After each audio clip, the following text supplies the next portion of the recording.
For the past 3 weeks, we were talking about love, okay? Yung love po, pinag-uusapan po natin yung love. So, I love this series is because, alam niyo po yung mundo natin, ang pinag-uusapan po lagi when it comes to love is, ay, ako yan. Gusto ko yung masaya ako. Gusto ko yung na-enjoy ako. Gusto ko alam mo yun, yung kumbaga para sa akin, sa akin, sa akin. But, we want our selfish desires, but etong series po natin, I like this, is because about, matututunan po natin yung pagiging selfless. And that is because our God modeled it for us. So, in this series po, ano ko na po yan We talk about, in the first week, we talk about walking in love. Ano po ba yung pinag-usapan natin nun? So, love is about being kind and being tender and being forgiving to one another. Tama po ba? Nandito po ba kayo noon, no, first week? And last week, Pastor Brian talked about marriage. Best friend ko yun okay?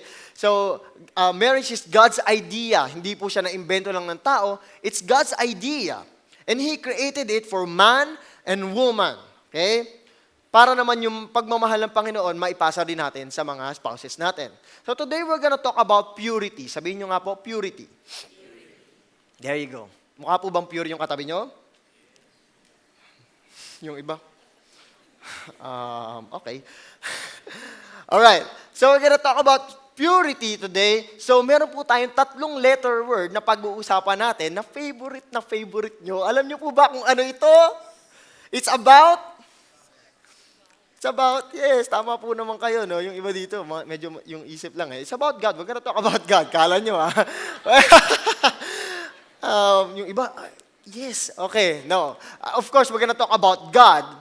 Yes, every week naman po, pinag-uusapan naman talaga natin si God. But what we're gonna talk about today, specifically, is about sex or sexual intimacy. Okay? Ayun nyo nga po sa katabi nyo, sex is good. In the boundaries of marriage. There you go. Napakaganda po niyan. Sabi nga po sa Genesis 1:28, sabi dito, and God blessed them, and God said to them, be fruitful and multiply, and fill the earth and subdue it. Di ba nga po, sabi nun, in-establish ni God yung mundo, in-establish God yung mga creation niya, is everything is good. Yung kinrate niya animals, kinrate niya heaven and earth, it's good. At the same time, ginawa niya rin yung man and woman, so sabi niya, it is very good. Tapos ngayon, meron siyang gift doon, sabi niya dito, He blessed them, and God said to them, be fruitful and multiply. So it's a blessing from God. Sex is a blessing from God. It's a gift from God. Kumbaga parang mag-aasawa ka ba kung, alam mo yun, sabi ka kung yung, parang paghiwalay kayo, tapos wala kayong ganito, sexual intimacy and all. Kumbaga parang it's a gift from God para sa mga married couple, okay? Sex is the one of the greatest invention na ginuha ni God sa buhay ng tao. Now, hindi lang yun basta it's a gift, but it also has a purpose. May purpose din po yun. Hindi lang siya basta ginawa lang ni God, sige, para maging, para sa pleasure nyo and all. No. May purpose po siya. Okay? God's plan is para yung buong mundo ma-fill ng mga tao to worship Him and serve Him only. But how come something good became perverted? Something good and pure became really perverted sa mundo natin ngayon. Because sin entered in the world.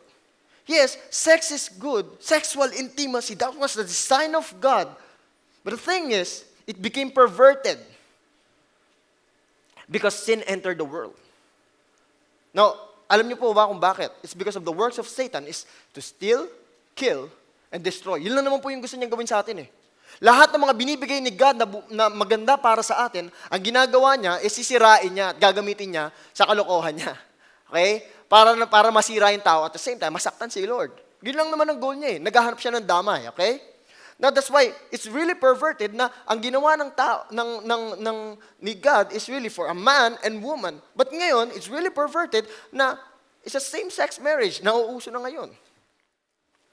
Now, there are two extremes when it comes to, two extreme beliefs when it comes to sex. Unang-una, yung mga legalistic po. So, yung legalistic side po nito is, yung sex yan is dirty yan, wag natin pag-usapan yan. That's why some religious believe that you can't be holy at the same time serve the Lord. At the same time, you can't be holy at the same time be sexually active. Kaya yung iba, They choose not to get married. Ang tawag po doon, for celibacy. Celibacy is a gift of God. Ibig sabihin, hindi ka maghahanap ng partner, okay lang yun. But sometimes, because of religion, anong nangyayari na? Napupwersa na tayo. Napupwersa na yung tao to force na magkaroon ng forced celibacy na hindi pwede yan, huwag mong gagawin yan. That's why marami pa rin ng tao, okay, in a religious, mga ministers, nagkakaroon pa rin ng sin. It's because they are not designed for that. Napupwersa sila is because of their religious beliefs. I chose not to get married. So, we never talk about sex in our family. We never talk about sex in school. It's because it's a taboo. Okay? It's forbidding to discuss. Kumbaga parang, hindi natin dapat pinag-uusapan niya. Parang, di ba, Mami, paano po ba ako ginawa? Tanong mo sa tatay mo. Bahala siya, mag-explain sa'yo, okay? Kung ano-ano nang ginawa nyo. Because it's yucky. Kumbaga parang, ayoko naman ito pag-usapan. It's private, something private, okay? We find it awkward to talk about it. Now, on the other side naman is the licentious naman. Basta mahal niyo yung isa't isa, okay na yan. Panalo na yan. Pasok na yan, okay? As long as both are in legal age, pwede na yung gawin yan. Yung sexual intimacy, pwede na yan. Ginagamit pa nga natin yung sexual intimacy. Sexual intimacy is pure. Okay? So, yung pagiging licentious, some of the world's definition of pagiging licentious, kung feel mo gawin, di gawin mo, then collect and select, then dump the reject. Ito yung mga gusto yung mga term natin, okay? If it feels good, then it must be right. Tama yan. Gawin natin yan. Maganda naman pala eh. Masaya naman pala eh. Now, try before you buy. Ito yung lagi sinasabi ni Pastor Jeff. Bibili ka ba naman ng sapatos nang hindi mo sinusukat? Unang-una, yung girlfriend mo, hindi naman mukhang sapatos. Pangalawa, hindi ka naman mukhang paa. Ay, Pastor, amoy paa. Ay, hindi naman, no? Now, they enjoy the pleasure, but the thing is, they don't like the consequences. Gusto natin yung pleasure. Pero ayaw naman natin yung mga consequences, yung mga after effects. After effects? Parang, yung after, tama. After ng ginawa natin, ayaw natin ng mga effect. Ayaw natin ng mga consequences ito. Diyan pumapasok yung mga teenage pregnancy.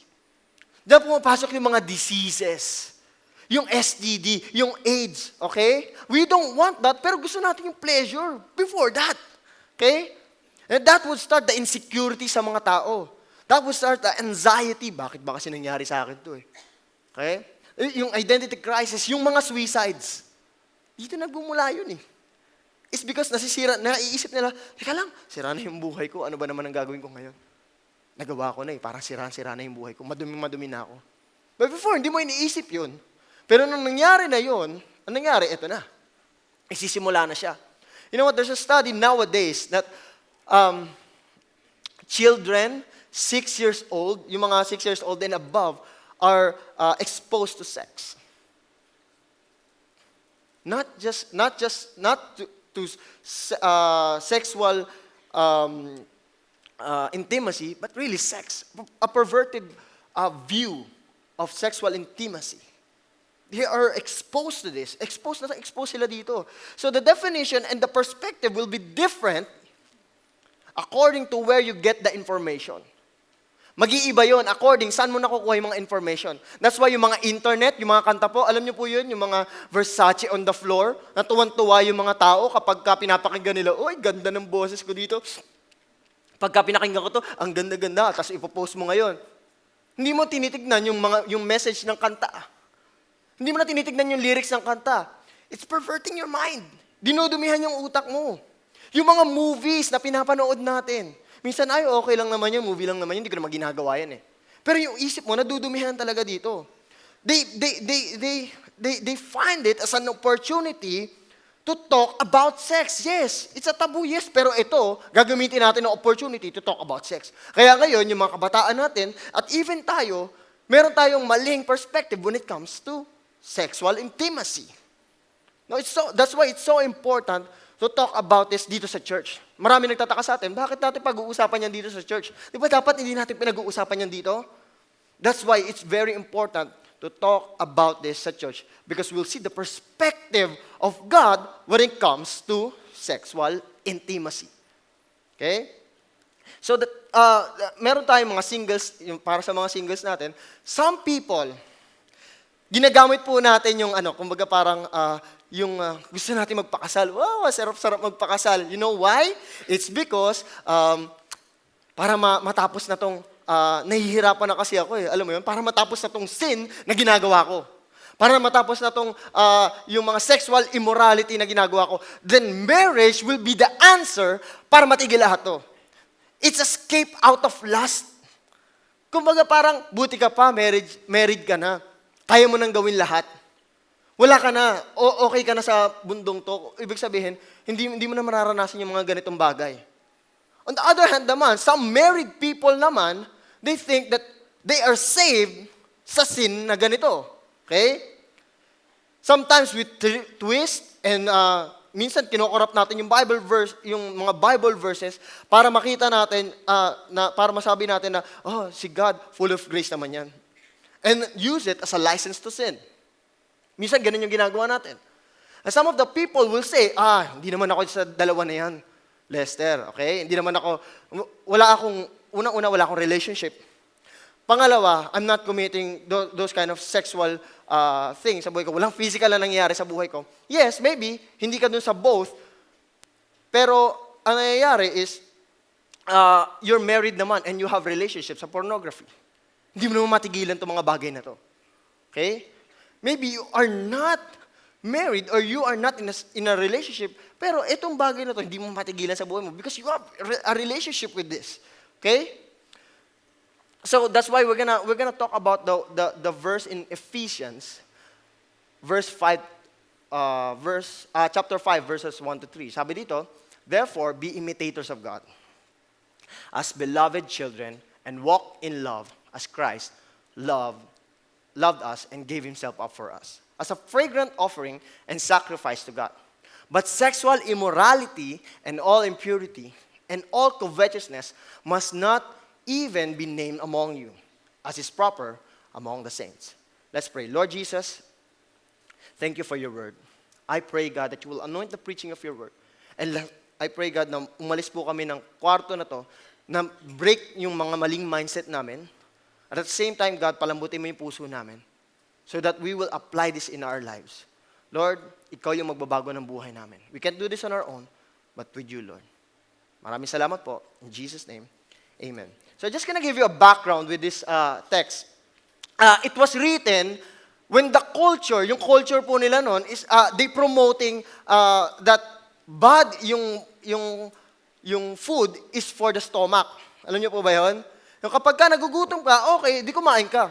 Now, if you want sex, then go ahead and do it. Parang gano'n na lang po. Parang yung sex is it's like food to them. Ganun yung nangyayari. It's really perverted. Paul was talking to the believers, and sabi niya dito, proper among the saints. So Paul is not talking, not to the unbelievers, but to the believers. So, meron po lang po ako sabihin sa inyo. Kung believer po kayo ni God, kung naniniwala po kayo kay God, okay? Then this is for us. Now, if you're not a believer, yung sinasabi po dito ni Paul, then I'm not expecting anything from you. It's because unang-una, hindi naman to applicable sa buhay mo. Because whether you like it or not, if you don't have God, then it's not gonna be possible. That's why he's talking to the believers here. Okay? So, ang sinasabi niya rito, if the world is doing these things, then hindi tayo. Iba yung stand natin. Because our standards doesn't come from this world, but from God. Tama? Ganun naman po tayo eh. If the world is doing this, then ibahin niyo po tayo. Because our standards relies on God. So, sabi po sa verse 3, sexual immorality and all impurity and covetousness must not be even named among you as is proper among saints.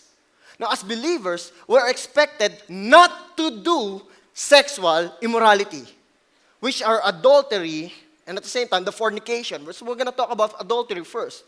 Ano ba naman yung sumakabilang bahay ka? Di ba yung lagi sinasabi ni Pastor Jeff, ano ba naman yun? Masama ba naman yun? Minsan, anong nangyayari? Ito na yung, Lester, Committed naman ako sa wife ko, faithful naman ako sa wife ko eh. Ano ba yung definition natin ng pagiging faithful? Basta umuwi ka sa bahay nyo, you're faithful? Basta nagbibigay ka ng pagkain, basta nagbibigay ka ng pera, you're faithful? Committed ka dun sa mga trabaho na dapat mong gampanan sa pamilya mo? Is that being faithful? You still provide, yes. But we didn't enter into a relationship just to serve and provide, but to selflessly love our spouses. Hindi ka naman pumasok doon para lang mag-provide eh. Una-una, kaya naman magtrabaho nun eh. But to selflessly love our spouses. Gustong-gusto natin to, yung mga, pag pinalabas yung mga yan, di ba? Yung parang, secret affair, yung no other woman, yung the mistress, di ba? Yung mga napapanood natin, parang minsan, kinikilig tayo, inaabangan mo pa nga yan eh, di ba? Parang, ay gosh, yung mga the mistress, the legal wife, ito yung mga parang, sorry for the term, that the word is kabit. Di ba? Kumbaga parang, nakakakilig din pala, okay din pala maging kabit. Nakaka-challenge. Nakaka-challenge din pala. Minsan, baka nga, sana naman, wag naman na, Lord, sana, one time, maging kabit din ako. Wag mo naman pangarapin na gano'n, okay? Wag naman po tayong gano'n. Now, the question is, gustong-gusto natin ito, kinikilig ka dito, ito yung mga tipo ng mga palabas na parang, ito yung mga challenging moments, okay? Now, what if you experience this in your home? What if nangyari to sa tatay at nanay mo? What if kayo mismo? What if anak ka dito, tapos yun yung nakikita mo sa magulang mo? Or what if husband ka or wife ka, it happened to you? Sa inyong couple. Okay pa ba yun? Masaya pa ba yun? Now, I have a story. One time, I counseled someone, not from here, not from Victory. Okay? So, kinausap niya ako, sabi niya sa akin, she's so proud while she's telling me this. Sabi niya, you know what? I have a husband. Pero yung husband ko is not being a husband to me. He's not being a father dun sa mga anak namin. Hindi nga siya, yes, nagpo-provide siya, nagbibigay siya, marami siyang pera eh. The thing is, hindi niya nabibigay yung pagmamahal na hinahanap ko. Ngayon, meron dumating na isang lalaki sa buhay ko. May asawa rin siya, may anak siya, may pamilya siya. Pero itong lalaki na to, alam mo ba, Lester? Mahal na mahal niya ako. At hindi niya ako sinasaktan. Sobra lang yung faithfulness niya sa akin. Sobrang antindi ng pagmamahal niya sa akin. That's why, na-inlove ako sa kanya. And right now, we are in a relationship. Not just in a relationship, but grabe, intimate relationship.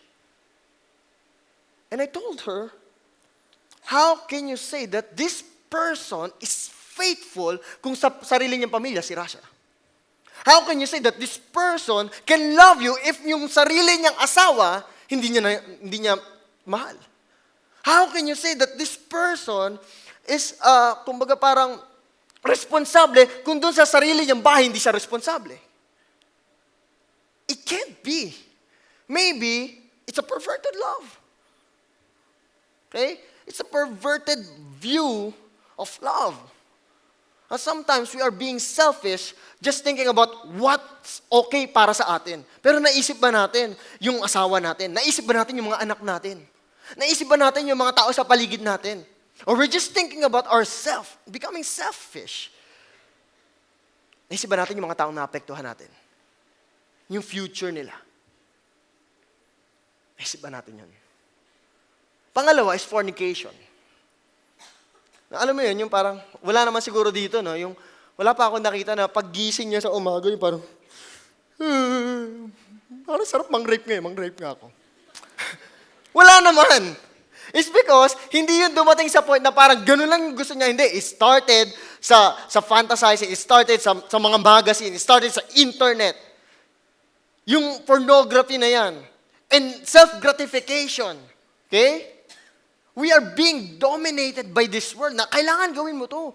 Okay yan, gawin mo yan. That's why itong mga tao na to, hindi naman yan basta-basta naging rapist lang, basta-basta. Hindi. It's a progress. Pinroseso yun, may proseso yun. At hinayaan yun. The same thing with our lives. Minsan baka iniisip mo, billboard lang naman sa EDSA yan. Okay lang yan. Diba? Sabi nila, wag ka na, it's the second look that counts. It's the second look that kills. Di ba? Yun yung mga sinasabi natin, ganun ba? Second look, sige, first look lang, titigan mo na. Piloso pa eh. Hindi, huwag mo na gawin yun, okay? It's the second look that kills tinuruan pa. Huwag niyang gagawin yan. Okay? We are being dominated by this world. Everybody's doing it. Why don't we do it also? Lahat naman tayo, ginagawa naman yun. Lahat naman sa mundo na ito, sino pa bang malinis dyan? Ako naman, If your phone, your shirt, yung bahay mo, yung kotse mo, nasira, okay lang yan, madaling palitan yan. But you cannot buy a brand new life when you messed it up. Ang hirap ng palitan nun. Kung nasira yung buhay mo, it's because of these things. Maraming tao ang naapektuhan regarding this. I remember this. May estudyante nag-ask sa akin, Coach, paano ba to? Meron kasi kaming debate. So yung debate namin, please don't get us wrong, before, hindi namin hinayaan yung mga estudyante sa mga debate na yan. It's because wala namang mangyayari, wala namang patutunguhan eh. Always lang yan, debate and debate and debate. But the thing is, ngayon, debate is now, kumbaga parang uso na ngayon sa mga eskwelahan. Sobrang uso na niya. Ito na yung parang buhay ng mga estudyante ngayon. Puro na lang debate, gustong-gusto nila yan. Okay? So ngayon, we can't stop them kasi lahat na lang, halos lahat ginagawa yun eh. So the question is, hahayaan mo ba, okay, papayag ka ba na magbigay ng mga condoms sa eskwelahan? Kasi ito na yung lumalabas sa debate ngayon for some schools. Kasi meron yata yung mga parang they're planning, okay, na magbigay ng condom sa mga kabataan ngayon sa eskwelahan. So sabi ko sa kanya, unang-una, it's not sustainable. Gagawin mo ba yan every recess? Sige, okay. Pamigay na. No. It's not gonna be like that. Pangalawa, kaya-kaya naman bumili ng estudyante ng condom. If they want to, they will buy. They can buy. Magkano ba yan? Kaya nilang bumili nun. Now, the crucial part here is our communication to them. Kumbaga parang pag ginawa natin yun, kaya naman nilang gawin yan eh. Kaya naman nilang bumili. Pag ginawa natin yun, it communicates, okay lang. Okay lang. We agreed in this generation na okay na yung perverted sex. Yung sexual immorality, okay na, tanggapin na natin yung mga estudyante natin na ganyan. But here, no. Hindi tayo papayag ng ganun. That's why they need to hear the gospel. That's why they need to hear the word of God. They need to hear it from you. From all of us here. We have a part here to change this world. Cannot buy a brand new life. But it's really hard fighting impurities. Alam mo yun, Lester? Parang ang hirap naman yan. Ipa-fight ko yung impurities and temptations. Naranasan nyo na ba yun? Yung nilalabanan mo pero ang lakas-lakas. Parang hindi ko yata kaya. You're right because unang-una, we don't stay pure by fighting impurity. We stay pure by staying away from impurities. Hindi tayo yung basta-basta lang, sige, mag-aano ako dyan, kung maglalabanan ko yan, kaya ko yan, Christian ako, nagbabasa ako ng Bible, o ano pa. Nasa small group ako, okay? Nasa victory group ako, natapos ko na lahat ng mga, yung mga, yung discipleship track na yan. Making disciples and all. Pasok na ako dyan, hindi na ako tatablan yan. Ano ka, Power Ranger? It's not gonna happen. If you fight impurity, if you fight sexual immorality with this, no, we stay away from it. The three things that we can do for us to stay pure. Number one, do not partner with the world. Do not partner with the world. Sabi sa verse 7 to 8, sabi dito, therefore, do not become partners with them. For at one time you were darkness, but now you are light in the Lord. Walk as children of light. If you really consider yourself a Christian or a follower of God, then let's not partner with them. Wag tayo yung kumbaga parang, sige, okay lang, go with the flow. Okay lang, they're doing it naman eh. Let's do it na rin. Or we're becoming a stumbling block para sa mga babae, di ba? Kumbaga, sige, you're a victory group leader or a life group leader. Mag-one-to-one ka, maglilig ka ng tao para kay Lord, pero nakaka-stumble ka naman, alam mo yung pupunta ka sa church, tapos naka-belt ka lang, naka-micro-mini ka na parang belt na lang yun nandyan, Diba? Kumbaga parang yung mga tao, tapos sasakay ka ng jeep, sasabihin mo, sige, tapos sarado-sarado ka, tapos sabihin mo, ano ba naman itong mga tao na to? Ang babastos nila. Tingin sila ng tingin sa akin. Nakabet ka eh. Subukan mo magpalda, yung mahaba, mag-budget ka sa tela. Diba? Magkumot ka, ewan ko lang kung tignan ka pa nun, magpalda ka hanggang doon. Long gown. That's the thing. Okay naman yung heart mo, Christian ka naman, na kay Lord ka naman. But the thing is, are you a good example? Para naman sa mga lalaki, are we treating our women right? Are we treating yung mga staff natin sa trabaho natin ng tama? Are we gentlemen to them? Mga gentlemen ba tayo? O kumbaga parang, sige, pasok na ako sa ano niya. Ano ba naman yung text? Ano ba naman yung, alam mo yun, makikipag-flirt ako. Are we treating them right? Sabi nga ni Pastor Joseph Bonifacio, 4 na klase ng babae lang ang meron dito sa mundo. At sinabi sa Bible. Unang-una, your mother. Pangalawa, your sister. Pangatlo, your wife. Pang-apat is prostitute. Alin siya doon? Now, if you're not treating women right, isipin mo kung anong category siya nandun. Ay, nanay ko. Ay, nanay mo. Hindi naman natin nanay yun. As Christians, let's be the light to this world. Let's be the light to this darkened world. The Bible says, do not be a stumbling block to people. Kasi kung ikaw nakayanan mo, yes, yung mga taong hindi nakayanan, sagutin mo yun, cargo natin yun. Kung ikaw gumagawa ng ganito, okay, nakayanan mo yung mga ganitong klaseng gawain, wala naman sa'yo, wala namang effect sa'yo, at pure din naman yung heart mo, pero iniisip mo ba yung kapakanan nila? Gumaya sa'yo, napalayo lalo kay Lord. Cargo natin yun. Do not be a stumbling block to people. That's why sabi sa 2 Corinthians 6:14, do not be equally yoked with unbelievers. For what partnership has righteousness with lawlessness, or what fellowship has light with darkness? Now, I'm not saying na don't be with them. Na wag na kayong makasalamuha because Jesus Himself, nakikain siya, nakidinner siya doon sa mga sinners. Not just sinners, the tax collectors, which is the sinner of sinners. Sinners of sinners. Tama? So, hindi naman sinasabi niya ganun, but don't do the things that they do. Huwag mong gawin yung mga ginagawa nila. If they're doing this, then huwag mong gawin yun. Huwag natin gawin yun. No, you want to look for someone na handsome, alam mo yun? Ay, gwapo-gwapo niya. So kahit walang Diyos sa buhay, okay na, patos na yan. No, ang gagawin mo pa, papadisciple natin, dadalhin natin sa church, invite natin sa church, magiging Christian to. Alam mo yun, sabi, do not be yoked with unbelievers. Gagawin ko siya ngayong believer. Yes! Tulungan mo ako. You know what? Sugal yan. Because it's either madala mo siya dito sa church o ikaw yung gumawa ng ginagawa nila. Think about it. So number 2, live to please God. Sabi sa verse 10, and try to discern what is pleasing to the Lord. Try to discern kung ano yung pleasing kay God. Not because sabi ni Pastor Jeff, not because sabi ng mga tao na nasa harap, not because sabi sa church kailangan gawin. No, have this filter, okay? Is it glorifying my God?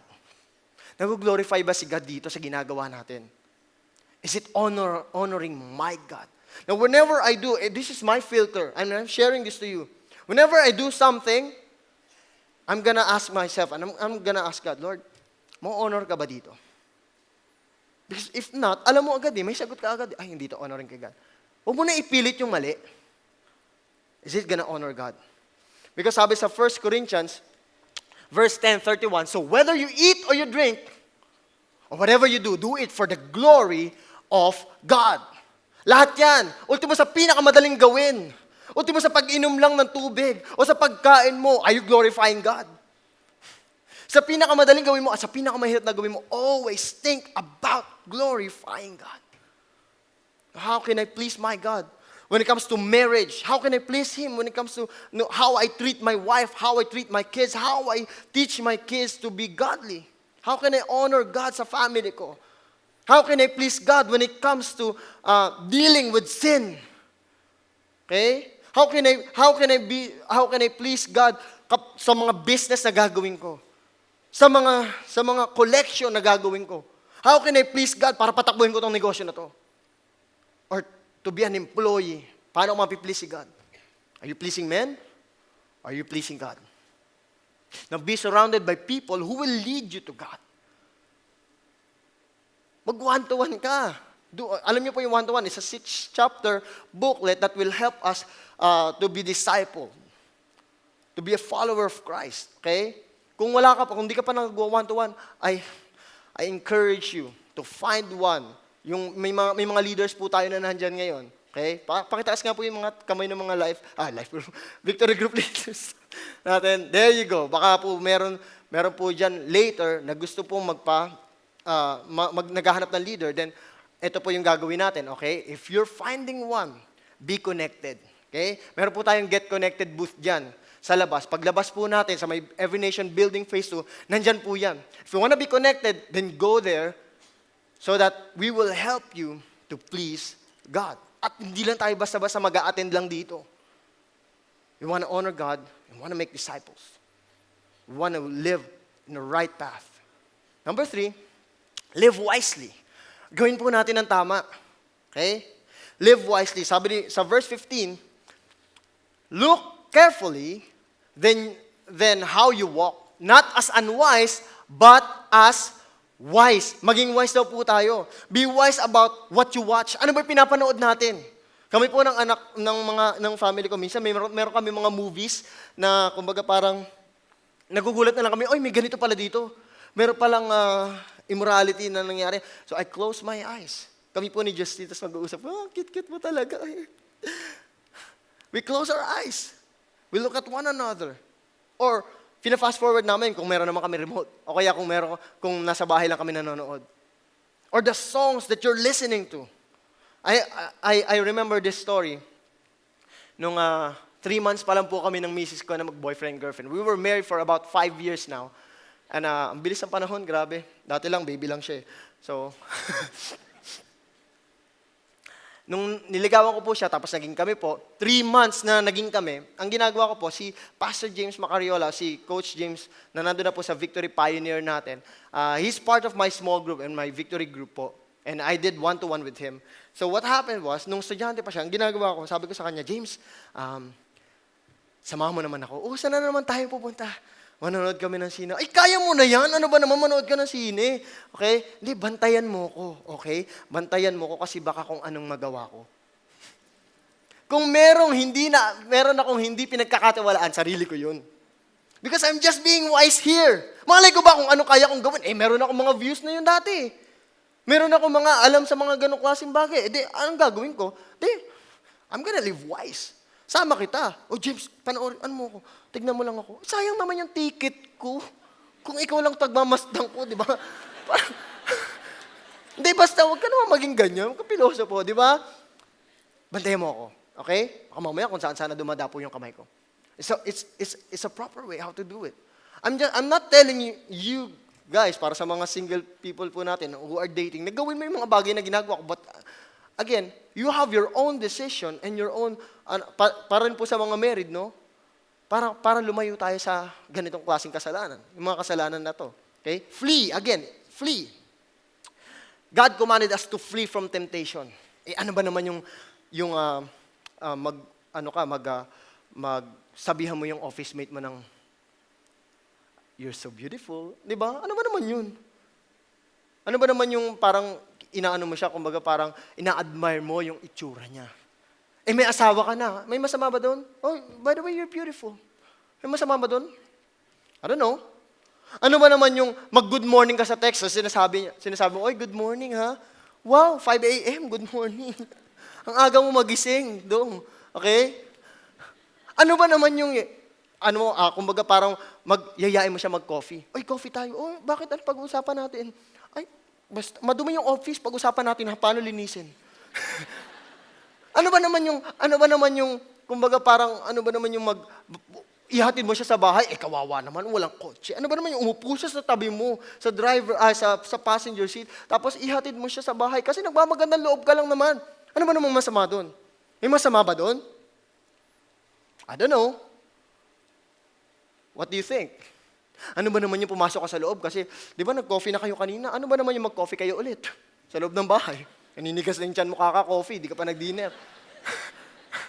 Ano ba naman masama? Ano ba naman masama? Nung nag-ring yung phone mo, bigla sabay kayo nagdamputan. Tapos nagkahawakan yung kamay nyo. Tapos nasanay na kayo, di ba? Nag-HHWW, SSMM kayo. Alam nyo yun? Holding hands while walking side by side sa market. Ano ba naman? I mean, lumalapit ka na sa edge. Wala pa naman nangyayari sa amin eh. Wala namang masama nangyayari. Wala namang sexual intimacy na nangyayari. Pero nilalaro mo. Napupunta ka dun sa edge. Instead na malayo ka, nandyan yung boundaries, ang ginagawa mo, ano ba naman yung text lang? Isang hakbang na yon. Ano ba naman yung mag-good morning ka? Ano ba naman yung mag-coffee kayo? Di ba? Pag-usapan nyo yung kalat ng office nyo. Ano ba naman ihatid mo siya sa bahay? Ano ba yung coffee ulit kayo? Pero lumalapit ka sa age. You're thinking, Christian ako, hindi naman mangyayari yan eh. Hindi mo alam, hulog ka na. Tapos sasabihin mo, ay, aksidente yung nangyari. Nahulog ka na, sabi mo, aksidente, ano yan? Nasa hagdan ka, tapos nandun siya sa baba, nadaganan mo siya, nahulog ka. Tapos sabi mo, eto na, nabuntis na ako. Hindi aksidente yun, because pinroseso natin yun. Unang-una pa lang, sinabi na live wisely, pero hindi ka naging wise. Sige ka pa rin ng text dito, sige ka pa rin ng yaya dito, ang yaya dyan, pinroseso mo. It's not an accident. It's being processed. Now, the Bible says, let's live wisely. Now, the promises of this world, masasatisfy ka dyan. Satisfaction, di ba? Now, sooner or later, your heart will be hardened. Na wala ka ng intimacy na mararamdaman. Yung sa misis mo ngayon, wala na. Dahil lagi mo nang ginagawa to ngayon, wala ka ng love sa misis mo ngayon. Sa susunod, iba na, nagle-level up ka na ngayon. Yung sinasabi na enjoyment, yung sinasabi ng mundo na to na, enjoyment yan. Okay? And happiness yan.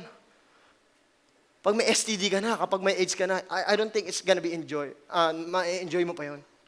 Kapag kasira na yung pamilya mo, I don't think ma-enjoy pa natin yon.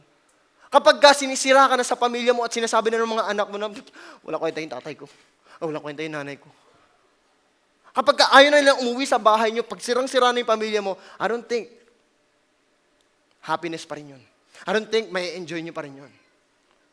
Because this world, ang pinapasok sa atin ng enemy is masaya to. Again, his goal is to steal, kill, and destroy. Remember that. Remember the tactics of the enemies. So sabi sa Ephesians 5, okay? For you may be sure of this. Guys, bakit ba natin kailangan mag-flee from sexual impurity? Bakit ba natin kailangan maging wise? Bakit ba kailangan natin kumilos? You know why? Because of this. Sabi dito, for you may be sure of this, that everyone who is sexually immoral or impure, or who is covetous, that is an idolater, has no inheritance in the kingdom of God and in Christ. In Christ and in God. And all who practice, can I call on the music team please, or the pianist? All who practice immorality will go to hell. Now this is the word of God. All who practice immorality will go to hell. Ay, Lester, even though nag-accept na ako kay Jesus, even though meron na akong encounter kay Jesus, even though nag-one-to-one na ako, still, I'm gonna go here. Pag ginawa ko itong mga bagay na to, my answer is, it's yes. You know why? Because having a relationship and encounter with God will manifest on the outward. Alam mo, pwede ka naman mag-yes kay God eh. Yes, I accept you. Pero deep in your heart, wala naman pala. Hangin. Niloloko mo lang yung sarili mo, niloloko mo lang yung mga tao sa kapaligiran mo. Pero si Lord, hindi mo kahit kailan maloloko si God. If genuine yung relationship mo kay God, if really genuine yung pagmamahal mo kay God, you know what? It's gonna come out from the outside. Now why don't we, as we close this, I want to invite each and every one of us to please stand as we end. The question is, can we really change? May pag-asa pa ba? Pwede pa ba tayo mag-change? Pwede pa ba mabago yung mga bagay na ito sa buhay natin? Parang ang hirap. You know what? Apart from God, no. We can't. It's gonna be hard for us. That's why Paul said, it is for the saints and for the believers. Because apart from God, you can't change yourselves, ourselves. Apart from God, I don't think nandito ako ngayon sa harap nyo na to be preached. Apart from God, I don't think I'm gonna have a beautiful family with a beautiful wife and beautiful children. Apart from God, I don't think masasabi ko itong mga bagay na to. Why? Because He's the one who changed my life. I encountered the love of God sa buhay ko. You know why? Because hurt people will always hurt people, and love people will always love people. As I encountered the love of God, I started to love people. I started to love I learned how to love people. I learned how to love my wife. I learned how to love my children. Why? Because I'm drawing it from the Lord. Now, unless you understand the love of God, then you will be changed. Unless you understand His great and awesome love for us, you will be changed. You can't be changed. Because sabi sa Romans 2:4, God's kindness is meant to lead you to repentance. God's kindness is meant to lead us to repentance as we see the goodness of God. It's like last week, may nagsabi po last week, that we love because we love because He first loved us. Unless we understand the love of God sa buhay natin, we can't do this. We can't be changed. We can't repent to God, sabihin natin, Lord, nagkasala ako sa iyo. Why? Because you really didn't understand what He did for all of us. I love this quote from Edwin Louis Cole. Sabi dito, love desires to benefit others, even at the expense of self, because love desires to give. Lust desires to benefit self even at the expense of others because lust desires to get. Lust desires to get. But love desires to give even at his own expense. In verse 2 in Ephesians, I want to go back here. And walk in love as Christ loved us and gave Himself up for us, a fragrant offering and sacrifice to God. Now this is selfless. Ito yung pagiging selfless ni God. Ito yung pagiging selfless ni Jesus sa atin. That He showed His love at His own expense. But He gave without anything expecting from us. Wala naman siya kailangan sa atin. Ano ba makukuha niya sa atin? Ano makukuha niya sa akin? Lester, ano kaya mong ibigay kay God? Dahil nagpe-preach ka dito? Dahil nagre-reach out ka sa mga young people? Dahil magaling ka magsalita o dahil kung ano, nakukuha mo yung loob ng mga bata? Dahil ba magaling ka magpatakbo ng pamilya mo? O dahil ba, I'm talking to all of us here. Dahil ba magaling ka magpatakbo ng negosyo? Honest ka, no? Because even those things, hindi mo pwedeng i-offer kay God because those things are nothing compared to Him. His holiness, His goodness. He gave without expecting something in return. And some will say, sex is the ultimate expression of love. That's why we do it. I don't believe that. Because love will not destroy, but will always give. That is what Jesus Christ did on the cross for us. He gave.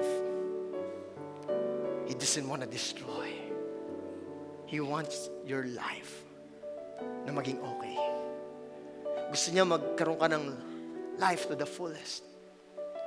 And the ultimate expression of love happened on the cross 2,000 years ago.